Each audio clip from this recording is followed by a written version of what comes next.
about to embark on year 15 of reporting our series focused on veterans in East Tennessee. And tonight, a look back at the people and issues shaping our series in 2022. As I was coming down in the parachute, I could hear shooting going on. The first story in our series in 2022 featured an Air Force Academy graduate who earned the military's highest award for heroism in the sky 4 days before he was taken prisoner during the war in Vietnam. First thing we teach in survival is you got to have that will to live, will to survive, and will to get back home. Well, it's from the other side for sure. It's been 5 years since we documented the return journey to Vietnam with 24 East Tennessee veterans. Can you believe it's been 5 years? No. Don't seem like it.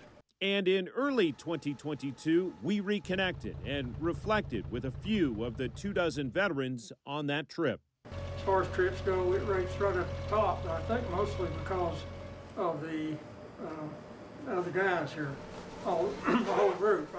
Being able to do it with a group like that was very meaningful. Learn their experiences during the war, where they were and what they did.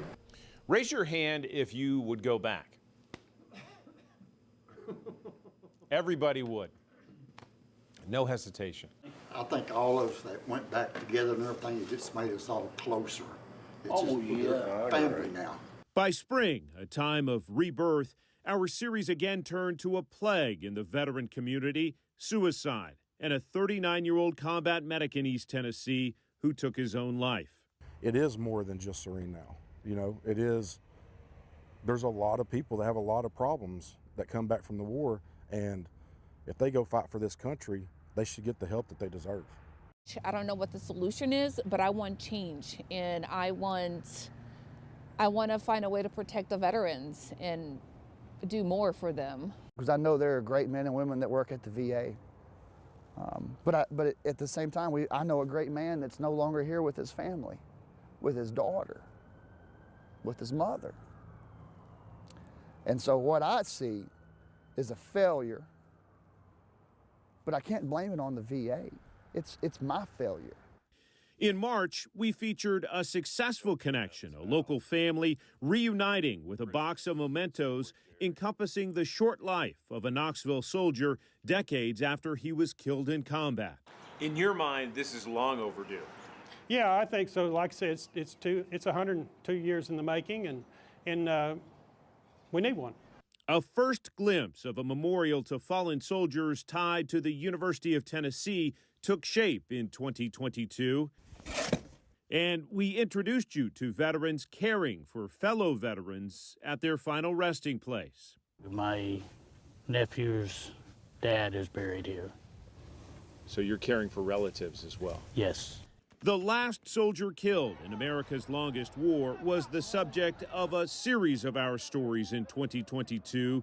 The friends and family of Ryan Cnaus, Gibbs graduate and veteran of Army Special Ops, was killed in a suicide bombing at the Kabul airport during the pullout of American troops in the fall of 2021. I think one thing that has solidified my acceptance of everything is just how much Ryan took care of the people around him. Ryan was always that kind of person that he was always looking out for someone. Ryan Cnaus was definitely one of those individuals that will leave a mark in your life, no matter how short or how long of time that you would spend with that individual. I'm very honored, humbled, and I was blessed to be his dad.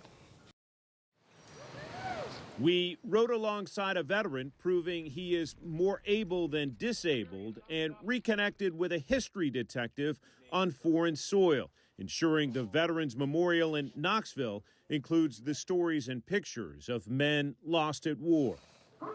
And when the Medal of Honor celebration returned to Knoxville for the second time in 8 years, we profiled the 14 recipients of America's highest award for valor in combat from East Tennessee, including Paul Huff, through the memories of his wife, Betty.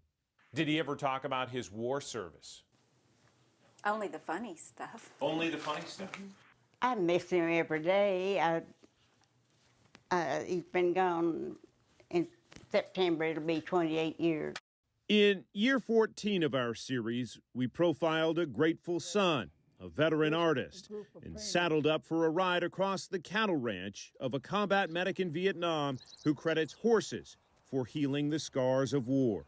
The horse and the cattle were what I was dreaming about the whole time I was there.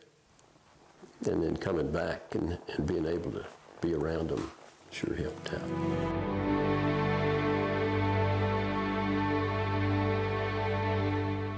For more from our series, you can head right now to Service and Sacrifice at WBIR.com. In that section, you'll find the full catalog as well on our Channel 10 YouTube page. Robin? Well, coming up.